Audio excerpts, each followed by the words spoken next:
and South exchanged fire across their maritime border during these military exercises between the South and the U.S. this weekend. There are no reports that anybody was hurt. The South was responding to firing from the North, and the North Koreans say they were responding to the annual springtime military exercises. CNN notes spring military drills annually anger the North Koreans and provide some of the tensest moments of the year. While the northern limit line drawn up by the United Nations is supposed to mark the border in the Yellow Sea between North and South Korean waters, the North has never recognized it. Many islands like Pangyong, where the BBC reports residents were evacuated into shelters, are much closer to the North Korean shore than the South, and a South Korean-led international investigation blamed the attack on a torpedo from a North Korean sub, though the North denied that and its main ally China dismissed the report as not credible. The BBC reports South Korea also scrambled fighter bombers with the unspoken warning that they could strike North Korean artillery units should any shells land on an island. To the international community, they have to show their relevance. They're a decrepit nation. They've got no real economic power, no real political or diplomatic power. The only power, the only relevance they have is as a military force. And here's how. A lot of us have been expecting a nuclear test. You know, first on the birthday of the North Korean founder and later on their Armed Forces Day. It didn't happen. We did have that one failed missile test. But if North Korea continues to restrain itself from having a nuclear test and restrain itself from testing an intercontinental ballistic missile, that may be good news. That may signal that we're sort of at a ceiling here where, yeah, they're going to do some things, but they're not going, as your last guest suggested, they're not going to press it beyond a certain limit. And as long as they do that, then the possibility of negotiations or other sorts of actions might be possible. Now, if they test a nuclear weapon or test an intercontinental ballistic missile, then all bets are off, and that would be bad news. So this is where the details are critical as to what sort of missile it was. And if it's just something that's rather trivial, then I don't think it's going to change that much.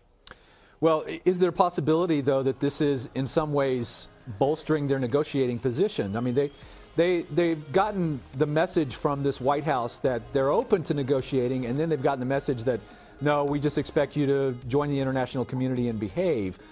Might this be a way of them saying, take us seriously and maybe we can talk? Well, I think it's a reasonable theory. The problem is that when it comes to North Korea, we have more theories than facts. It's the least understood country in the world, and so lots of things are plausible.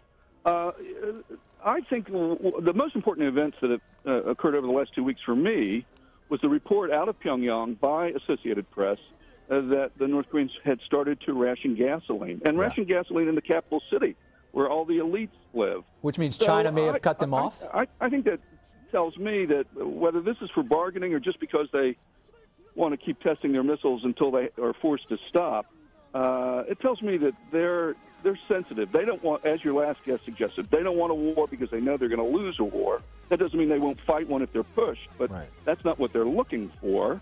And we don't want a crisis that leads to war. And the question is, can we somehow manage to find a way on a new path? And that's why the Chinese, I think, have both stepped up the pressure, but in response to stepping up that pressure, are asking the Trump administration to participate in negotiations. Do you think that the sign of the people at the gas lines indicates that China has cut off the tap a little? They do supply North Korea's fuel. Yeah, it's absolutely critical. That's a dagger aimed at the economy of the North. And so is it because they've started to pull back on gasoline, or was it merely the report that there might be a cutoff in gasoline? Did that push the North Koreans to begin to ration in anticipation of something happening, or because the markets reacted in a certain way that made it difficult to get the gasoline? It could be any of those, but at the end of the day, it's the fact that they did ration that is what's interesting to me. So the North Koreans don't want to have their oil cut off, and they don't want to fight a war, and we don't want to fight a war. Right. And so sometimes crisis creates opportunities as well as dangers. The only question here is whether the political leaders involved are going to be able to take advantage of that and grab it, draw the right lessons rather than the wrong lessons, and then grab that as an opportunity to move in a different direction. If, for example, the U.S. administration concludes that the reason why they're showing some restraint, why we haven't had a nuclear test, is because we've been, sending carrier groups here and there. I think that would be the wrong conclusion and could lead to a dangerous next move. But if they, and it seems this way, if they give some of the credit here to what China has been doing in the last 2 and 3 weeks, and people are on the same page, then, I don't want to be an optimist. I've worked on this for 15 years, but there may be a chance here that we haven't seen in a while. At the United Nations, Secretary of State Rex Tillerson urged an international response to these ballistic missile testing, but he pointedly focused on China and China's relationship with North Korea. Now, China responded quickly and said, hey, it's not just up to us. What do you think? Yeah, I think that's obviously true. For this to be resolved, all the players have to be involved. There were tweets by the president earlier that said, well, if China, you don't solve this, we will. I thought that was ill-advised. I also don't buy the notion that it's China and China alone that can solve this. It's going to require all the parties, not least of which is South Korea. And the more we have U.S. officials sort of shooting from the hip, as it were, and leaving South Korea out of the equation, the more nervous our allies are going to be. We heard some good things from American officials in the last 48 hours. Then we heard completely contradictory things.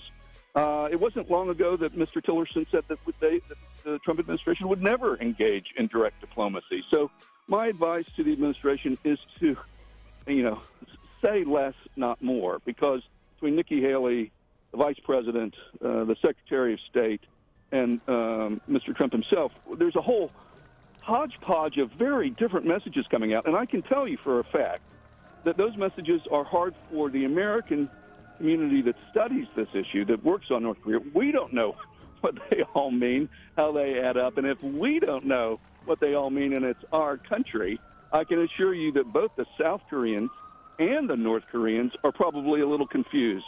And if there's one thing you don't want on the peninsula, you don't want people to be confused. Right. Say less, not more. That's a novel concept for this administration right now. Jim Walsh, thank you so much.